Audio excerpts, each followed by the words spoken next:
Morning dear student, I am your Hindi teacher. बच्चों, आज हम हमारी पाठ्य पुस्तक से पाठ 12 रक्षा की हत्या पढ़ेंगे।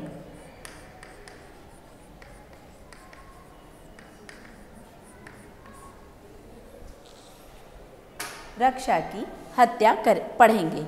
किसी की मदद करना अच्छी बात है, लेकिन आवश्यक न होने पर भी किसी की जीवन में दखल देना ठीक नहीं है। इसका परिणाम बुरा भी हो सकता है। बच्चों, इस पाठ का उद्देश्य है पक्षियों के प्रति प्रेम का भाव जागृत करना। बच्चों, हमें पक्षियों के प्रति प्रेम होना चाहिए, उन पर दया करने की भावना हमें होना चाहिए, क्योंकि वे बोल नहीं पाते और ना ही हमें नुकसान पहुंचाते हैं।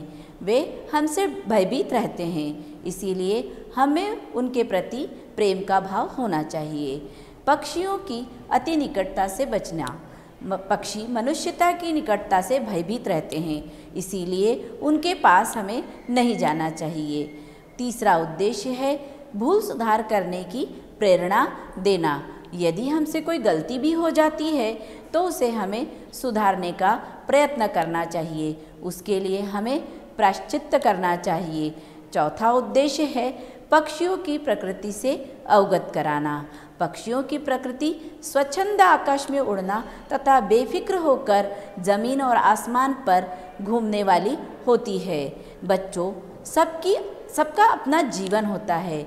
जीव जंतु तथा पशु पक्षी भी दुख और सुख का अनुभव करते हैं। हमें उनके जीवन में दखल नहीं देना चाहिए। चिड़िया के घोंसले को ना ही छूना चाहिए और ना ही उसे हमें नुकसान पहुंचाना चाहिए। प्रस्तुत पाठ में बच्चों द्वारा पक्षियों के अंडों को एक स्थान से दूसरे स्थान पर ले जाने से जो नुकसान होता है, इस पाठ में वह बताया गया है। आइए बच्चों, जानते हैं हम किस प्रकार से दो बच्चे इन अंडों को एक स्थान से दूसरे स्थान पर ले जाते समय वह अंडे फूट जाते हैं। केशव और श्यामा के घर में के छज्जे पर कबूतरों ने अंडे दे रखे थे। उन दोनों को उन अंडों को देखने में बहुत मज़ा आता था। उनके अंडों के बारे में तरह तरह के प्रश्न उनके मन में आते थे। दोनों ने सोचा क्यों ना घोंसले पर छत बना दी जाए। माँ की आँख बचाकर दोनों चावल और पानी छत पर ले जाते हैं। केशव ने श्यामा से कूड़ा फेंकने वाली टोकरी मंगवाई और कागज ठूसकर उसके छेद को बंद कर दिया। दोनों छत पर अंडों को ले गए और रक्षा की तैयारी शुरू कर दी। श्यामा से पुरानी धोती का टुकड़ा मंगवाकर केशव ने अंडों को उस पर रख दिया। दाना पानी की प्याली भी रख दी। टोकरी को एक टहनी से टिकाकर घोंसले पर छाया की। श्यामा के बार बार कहने पर भी केशव ने उसे अंडे नहीं दिखाए। उसने अम्मा से कहने की धमकी दी। तब तक अम्मा खुद ही आ गई थी। दोनों बच्चों को बाहर धूप में खेलता देख तो दोनों को डांट डपट कर अंदर कमरे में सुला दिया। करीब 4 बजे श्यामा की नींद खुली तो वह भागकर छज्जे के पास गई।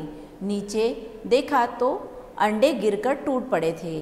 केशव भी बाहर आया तो श्यामा ने पूछा कि क्या बच्चे उड़ गए? तो केशव ने बताया कि अंडों से बहते पीले द्रव्य से ही बच्चे बनते हैं। उसी बीच अम्मा भी बाहर आ गई। सारी बातें मालूम हुई तो उन्होंने बच्चों को बताया कि छूने से अंडे गंदे हो जाते हैं। कबूतरी फिर उन्हें नहीं छूती है।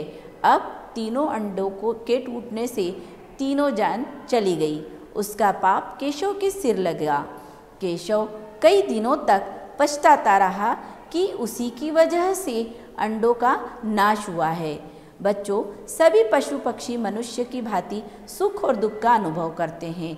विशेषतया पालतू पशु पक्षी मनुष्य की निकटता से प्रसन्न तो होते ही हैं, परंतु फिर भी वे भयभीत रहते हैं।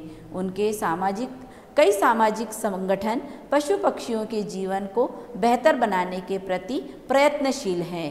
ये संगठन घायल पशु पक्षियों की सहायता करते हैं तथा उनके विशेष अस्पताल में ले जाकर उनका इलाज करवाते हैं। इस पाठ से हमें यह शिक्षा मिलती है बच्चों कि हमें दूसरों के जीवन में दखल नहीं देना चाहिए।